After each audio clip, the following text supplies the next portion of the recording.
Salve, sentinelas! Aqui é o Universo Proibido. E hoje, a verdade vem à tona. Sabe aquele momento em que o diretor ri, mas a piada tem peso demais para ser só piada? James Gunn piscou, literalmente. E foi aí que começou a maior provocação já feita sobre o novo Batman do DCU. Durante uma entrevista aparentemente leve, ele desviou, hesitou, elogiou demais um ator e deixou no ar algo que não deveria. Não foi um erro, foi uma isca. E quase ninguém percebeu o que isso realmente significa para o futuro do morcego no novo universo da DC. O mais intrigante é que, entre sorrisos e respostas pela metade, ele confirmou mais do que negou. Não com palavras, mas com atitude. E é exatamente por isso que essa entrevista pode marcar o ponto de virada para o novo rosto do Cavaleiro das Trevas. Quem prestar atenção nesse detalhe vai entender por que o DCU está prestes a tomar um rumo muito mais arriscado e talvez mais ousado do que qualquer reboot anterior. Mas tem uma parte que deixa tudo ainda mais suspeito. E eu já volto nisso. Se esse conteúdo tá te conectando com as verdades do multiverso, já deixa o like e entra para nossa linha secreta de inscritos. A frase foi dita com naturalidade, quase como um comentário logístico, mas carrega o peso de uma escolha inevitável. James Gunn afirmou sem rodeios que provavelmente não veremos The Batman Parte 2 e Brave and the Bold estreando no mesmo ano. Parece só um ajuste de calendário. Mas se aprofundar no subtexto dessa fala, revela algo muito mais estratégico e talvez brutal.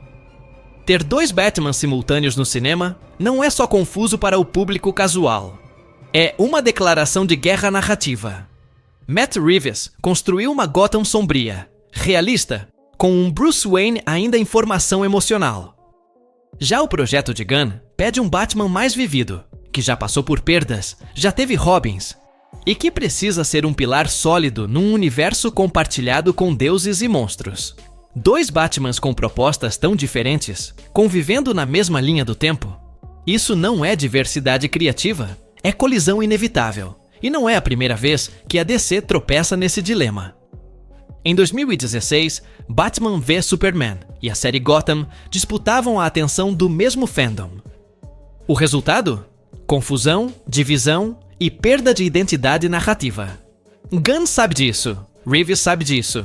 E a fala sobre não lançarem no mesmo ano é só o primeiro sinal de que o estúdio já está pavimentando o terreno para priorizar um deles. A dúvida é: qual será deixado para trás?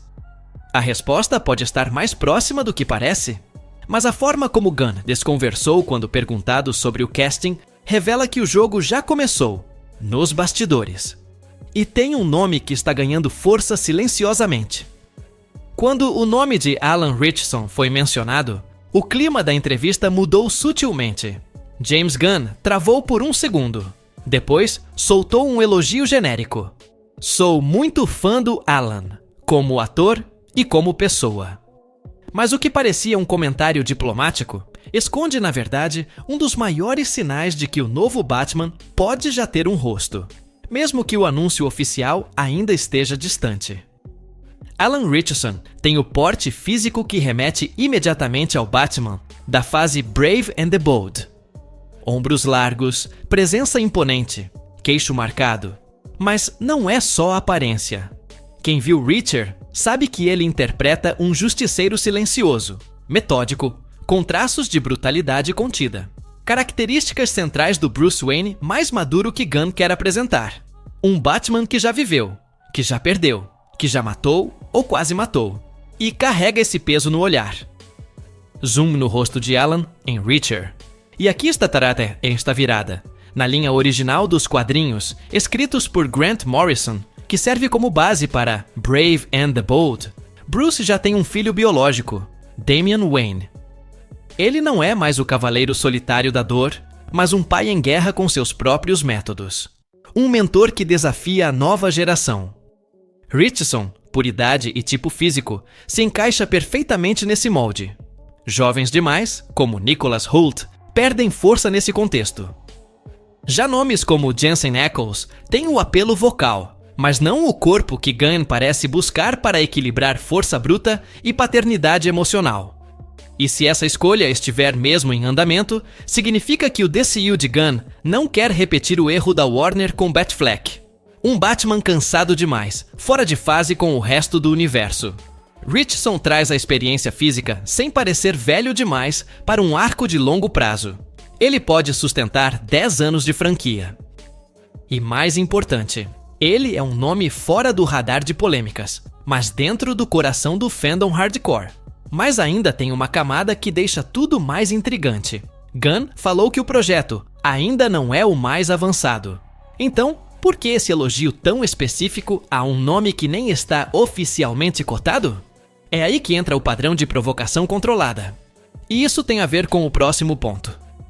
James Gunn deixou escapar um detalhe que pode passar batido na primeira escuta, mas que reconfigura toda a lógica por trás do novo Batman.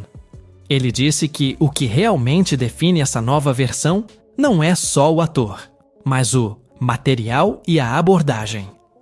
E isso é muito mais do que um comentário vago. É um aviso claro de que esse Bruce Wayne não vai seguir o caminho tradicional do vigilante traumatizado em início de carreira. A fase do Batman detetive já está sendo explorada por Matt Reeves. Gunn quer o oposto disso. A base dessa proposta está nos quadrinhos de Grant Morrison. Batman and Son, de 2006, marca uma das viradas mais ousadas do personagem. O momento em que Bruce descobre que tem um filho com Talia al Ghul, Damian, um Robin treinado pela Liga das Sombras, violento, arrogante e que desafia frontalmente os valores morais do pai. Esse é o ponto de partida do filme, Brave and the Bold. E para essa dinâmica funcionar, o Batman precisa estar em um estágio avançado. Ele já passou por Jason Todd, já teve Tim Drake ao seu lado, já perdeu e está em reconstrução silenciosa. Visualmente, isso implica num Batman mais soturno, mas não mais jovem. O traje deve ser funcional, mais tático, menos teatral. A relação com Alfred já é de desgaste e lealdade incondicional. A Batcaverna não é mais símbolo de isolamento, mas de estratégia. Esse Bruce carrega cicatrizes que não precisam ser ditas, só vistas. E isso por si só o distancia radicalmente de Pattinson. Essa diferença é crucial. O público precisa identificar de forma imediata que são dois mundos diferentes. E Gunn, ao sinalizar que não quer dois Batmans com o mesmo vibe, está dizendo o óbvio. Este novo Bruce precisa ser alguém que já sobreviveu à dor. E agora, tenta impedir que o próximo Robin caia nos mesmos abismos. Mas ainda falta entender o verdadeiro peso dessa escolha. Porque não é só sobre idade, ou tom. É sobre reposicionar a simbologia do Batman dentro do DCU. E isso muda a balança de poder no novo universo. A fala mais reveladora da entrevista, curiosamente, não foi sobre Batman, mas sobre prioridade. Gunn deixou claro que Brave and the Bold não é o projeto mais avançado da nova fase do DCU. Isso significa que, para ele, o Batman não é mais o centro gravitacional do universo. Pelo menos, não dessa vez. E isso, para os padrões da DC, é uma ruptura histórica. Desde 1989, o Batman tem sido o pilar narrativo do estúdio. Mesmo em meio ao caos de cronologias, reboots e tentativas frustradas de universo compartilhado, Bruce Wayne era sempre o porto seguro. O símbolo de controle criativo, estabilidade visual e apelo comercial. Mas no novo DCU de Gunn, esse lugar está sendo ocupado por outro ícone, o Superman. O novo Superman Legacy é a âncora da reconstrução, não só por estar mais avançado, mas por representar o tom e o ideal de mundo que Gunn quer estabelecer. Colocar o Batman como coadjuvante, mesmo que temporariamente, é uma declaração de intenção. Significa que o herói mais sombrio da editora vai surgir não como líder, mas como um reflexo crítico do novo paradigma. E essa escolha é estratégica. Porque se o Superman representa esperança e renovação, o Batman se torna o filtro sombrio que desafia esses ideais. O mentor silencioso. O guardião das sombras. Um contraste que só funciona se o personagem já tiver passado pelo fogo e voltado. Nos quadrinhos, esse equilíbrio ficou claro em sagas como Superman, Batman, Public Enemies e Trinity, onde Bruce serve como freio moral e estratégico para os impulsos esperançosos de Clark. No cinema, a versão Snyder tentou isso, mas com um Batman exausto demais, desconectado da juventude e do futuro. Gunn quer o oposto. Um Bruce que ainda tem energia, mas já entende que não pode salvar o mundo sozinho. Que precisa de uma nova geração. E que carrega esse fardo de mentor com resignação, não com arrogância. E é exatamente por isso que o ator escolhido e o tom do filme vão refletir mais do que um reboot. Vão mostrar a filosofia oculta por trás do novo DCU. James Gunn terminou a entrevista com um tom casual, quase despreocupado, ao dizer que o filme do Batman não é o projeto mais avançado. Mas justamente por isso, a provocação se torna ainda mais significativa. Porque se nada está definido, por que provocar tanto? Por que elogiar um ator específico? Por que sugerir que os Batmans não coexistirão no mesmo calendário? A resposta está no timing estratégico que a DC vem adotando desde que o novo plano foi anunciado. O DCU de Gunn está sendo montado como uma narrativa modular. Cada peça é inserida cuidadosamente, em ordem de impacto. Primeiro, o coração, Superman. Depois, as engrenagens, Lanternas, Mulher Maravilha, Monstro do Pântano. E só então, o Cavaleiro das Trevas. O Batman não está no centro. Ele será o teste final. A prova de que o novo DCU pode sustentar o símbolo mais complexo da editora sem repetir os erros do passado. E é exatamente por isso que Gunn está provocando agora.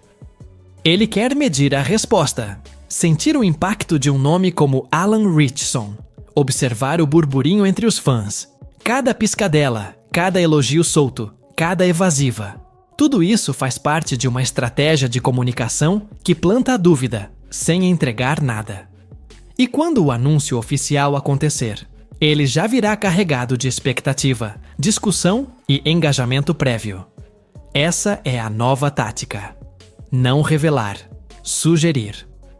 Porque no mundo de James Gunn, o marketing não é só trailer e painel de evento. É construção emocional desde a primeira entrevista. Agora, a pergunta que fica é: você acha que o novo Batman vai conseguir escapar da sombra de Pattinson? Ou esse universo está prestes a repetir os mesmos conflitos internos que derrubaram o DCU? Me diz nos comentários.